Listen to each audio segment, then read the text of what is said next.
दोस्तों नमस्ते। अक्सर शरद पवार जब भी देश की राजनीति के बारे में बात करते हैं तो एक डर हमेशा दिखा देते हैं और वो भी प्रधानमंत्री नरेंद्र मोदी के संदर्भ में वो बात करते हैं।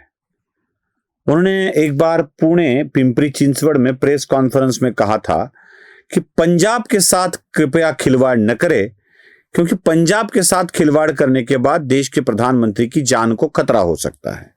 हमने प्रधानमंत्री गंवाए भी है। और इन बातों को लेकर एक कहानी भी मुझे याद आती है जो सच में घटी है। वह भिंद्रनवाले की कहानी।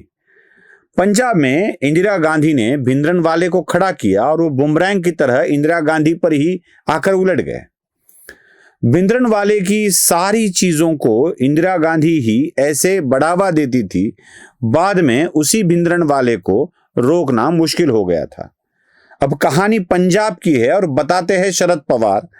तो शरद पवार के संदर्भ में ही ऐसी ही भिंद्रनवाले वाली कहानी अब दोहरा रही है और शरद पवार ने इस महाराष्ट्र के भिंद्रनवाले को पहचान लिया है।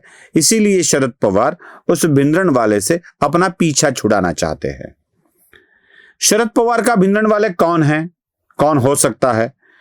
क्योंकि जिसे महाराष्ट्र की राजनीति में, महाराष्ट्र के समाज व्यवस्था में हड़कंप लाने के लिए शरद पवार ने आगे किया था, वही व्यक्ति आज शरद पवार के आउट ऑफ कंट्रोल हो गया है और वह व्यक्ति है मराठा आंदोलन के मनोज जरांगे।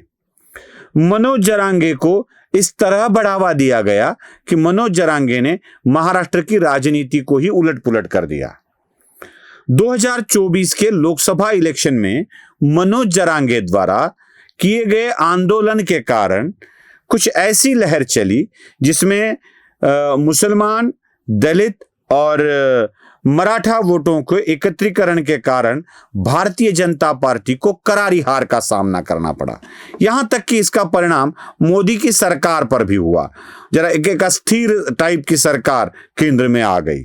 लेकिन उसके तुरंत बाद जब भारतीय जनता पार्टी को इस खेल का पता चला तो भारतीय जनता पार्टी ने अपने दांवों को ही बदल दिया और एक अच्छी खासी मजबूत जनादेश वाली सरकार महाराष्ट्र में आ गई। इसी सरकार को अस्थिर करने के लिए मनोज जरांगे के आंदोलन को बहुत भड़काया गया, उसको बहुत बड़ा किया गया। यहां तक आ गई स्थिति कि मनोज जरांगे को लाकर मुंबई में बिठा दिया गया। मनोज जरांगे को मराठा समाज की ओर से मिलने वाला समर्थन इतना बड़ा था कि शरद पवार भी उस समर्थन को देखकर अचरज में पड़ गए। एक दिन ऐसा था कि मनोज जरांगे शरद पवार की तारीफों के पुल बांधते हुए नहीं थकते थे। वह उन्हें अपना सबसे बड़ा नेता मानते थे, जानता राजा मानते थे। यहां तक कि शरद पवार के इस उम्र में भी काम करने की ऊर्जा की वो तारीफ किया करते थे। शरद पवार के द्वारा ही यह आंदोलन चलाया जा रहा है, ऐसी बात महाराष्ट्र में खुले तौर पर कही जाने लगी थी और इसी आंदोलन को शरद पवार का समर्थन है यह भी कहा जाने लगा था। लेकिन जरांगे के ही आंदोलन में शरद पवार ने अब तक मराठाओं को आंदोलन न दिए देने का कारण शरद पवार ही है, यह बात तेजी से फैलने लगी और लोगों को विश्वास भी हो गया कि इतने साल तक राज करने वाले शरद पवार मराठाओं को आरक्षण नहीं दे पाए। और जब यह बात तेजी से फैलने लगी, मनोज जरांगे भी शरद पवार के पक्षधर होने में कतराने लगे तो दिक्कतें सामने आने लगी। यहां तक कि खुद मनोज जरांगे ने कह दिया कि 70 साल में जो नहीं हो पाया वो मैंने कर दिया है। माफ कीजिएगा, बीच बीच में खांसी आ रही है इसलिए रुकना पड़ रहा है। मनोज जरांगे के इस विधान के बाद, इन बातों के बाद शरद पवार को इसका अंदाजा आने लगा कि अब मनोज जरांगे उनके लिए ही प्रॉब्लम क्रिएट कर सकते हैं और होने भी लगी है। क्योंकि सुप्रिया सुळे जब मनोज जरांगे के आंदोलन में मिलने के लिए गई तो वहां पे उनकी गाड़ियों पर बोतलें फेंकी गई। शरद पवार ही कारण है यह बोला जाने लगा। आरक्षण न मिलने के कारण शरद पवार है, यह खुले तौर पर मराठा आरक्षण के व्यासपीठ के ऊपर से बोला जाने लगा। अब शरद पवार के लिए यह खतरा था। सबसे आगे वाली बात यह होने लगी कि मनोज जरांगे के आंदोलन के बाद मुंबई के छत्रपति शिवाजी महाराज टर्मिनस के सामने जो चौक है उसे मनोज जरांगे का नाम दिया जाने की मांग आगे बढ़ने लगी। अब तो यह सबसे खतरनाक चीज थी। शायद आगे जरांगेपुरी मुंबापुरी को नाम ही जरांगेपुरी दिया जाए, मायापुरी कहने से अच्छा है कि जरांगेपुरी कह दो। शायद आगे आजाद मैदान को संघर्ष योद्धा मैदान नाम देकर मनोज जरांगे के नाम से पहचाना जाए, यही बात की जाएगी। शायद जरांगेपुरी में आजाद संघर्ष योद्धा मैदान पर या छत्रपति शिवाजी महाराज टर्मिनस की तरह ही चर्च के स्टेशन को भी मनोज जरांगे स्टेशन नाम दिया जाए, ऐसी भी मांग आएगी। शायद क्रिकेट के स्टेडियम को, वानखेड़े स्टेडियम को जरांगे स्टेडियम पर कहा जाए, ऐसी भी मांग आने की संभावना कम नहीं हो सकती।